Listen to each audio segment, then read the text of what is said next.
নমস্কার, আরেকটি নতুন রেসিপি নিয়ে আপনাদের সামনে চলে এসেছি। রেসিপিটি অবশ্যই দেখবেন। এটি একটি জোড়াসাঁকোর ঠাকুর বাড়ির রান্না। রবীন্দ্রনাথ ঠাকুরের প্রিয় রান্না ছিল। এই রান্নাটি পূর্ণিমা দেবী করেছিলেন। এই রান্নাটি করতে লাগছে চিকেনটাকে আমি ভালো করে ধুয়ে পরিষ্কার করে নিয়েছি। গ্যাসটি আমার অফ রয়েছে। এবার এক এক করে চিকেনগুলো আমি কড়াইয়ে দিয়ে দিচ্ছি। এবার চলুন কি কি মশলা লাগছে আমি দেখে নিই। 2 চামচ আদা বাটা,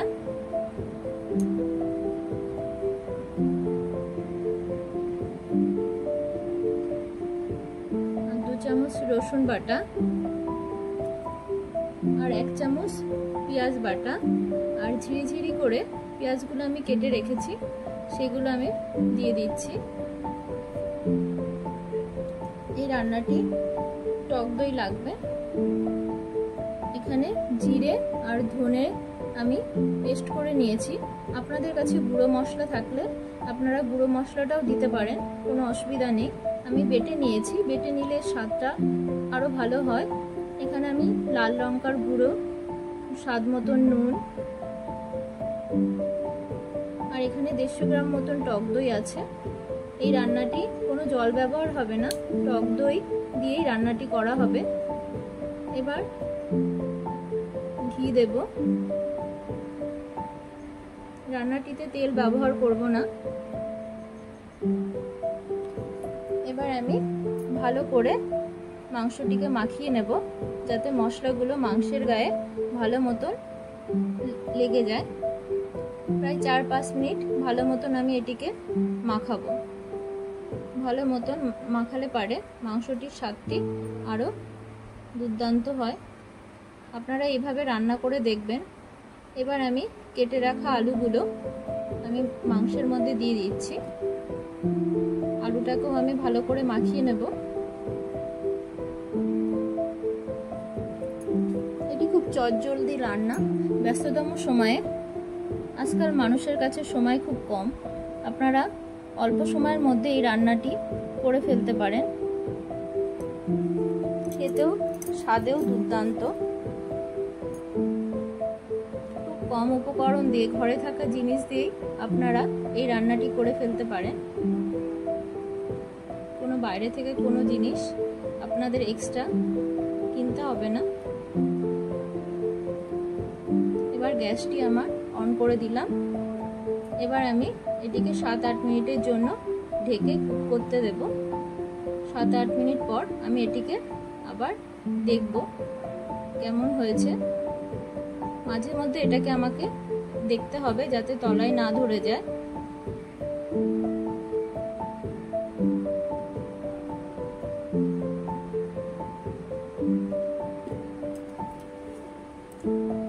আমাকে ঢেকে ঢেকেই বারবার এটিকে রান্না করতে হবে।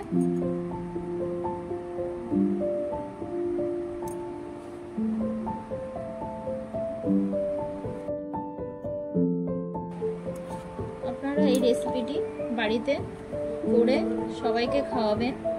এমনকি কেমন হয়েছে কমেন্টে অবশ্যই জানাবেন।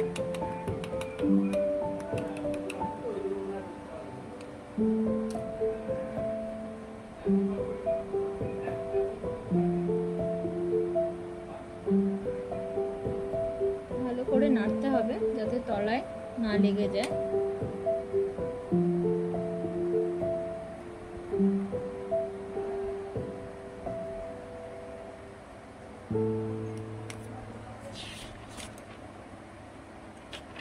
ঠাকুর বাড়ির আরো অনেক রান্না আছে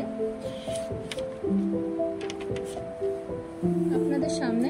আপনারা কোন রান্নাটি খেতে চান ঠাকুর বাড়ির অবশ্যই কমেন্টে জানাবেন। আমি চেষ্টা করব আপনাদের সামনে সেই রান্নাটি তুলে ধরার।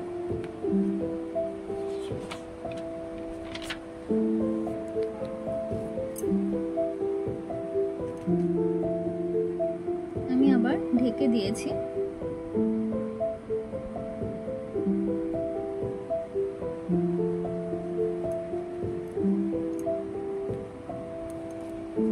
রবীন্দ্রনাথ ঠাকুরের আরেকটি ফেভারিট রান্না ছিল এলোঝেলো। এটি একটি মিষ্টি এটিকে ভালো করে ঢাকনাটি খুলে আবার নেড়েচেড়ে দেখব মাংসটি সিদ্ধ হয়েছে কিনা। প্রায় হয়ে এসছে আমার। আমি এখানে 2 চামচ মতন চিনি দিচ্ছি। স্বাদ অনুযায়ী আপনারা আপনাদের স্বাদ অনুযায়ী চিনি ব্যবহার করবেন। এখানে গরম মশলার গুঁড়ো দিলাম, সামান্য পরিমাণে ঘি দিয়ে এটিকে আমি ভালো করে নাড়াচাড়া করে নেব।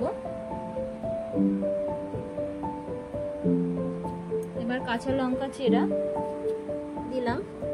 কাঁচা লঙ্কা চেরা দিলে পারে লাস্টে একটা ভালো ফ্লেভার আসে চিকেনে। দেখুন কত সুন্দর হয়েছে।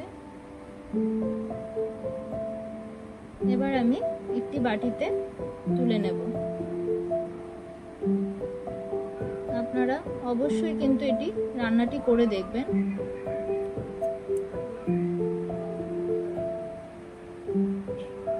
এবং খেয়ে কেমন হয়েছে সেটা কিন্তু জানাতে ভুলবেন না।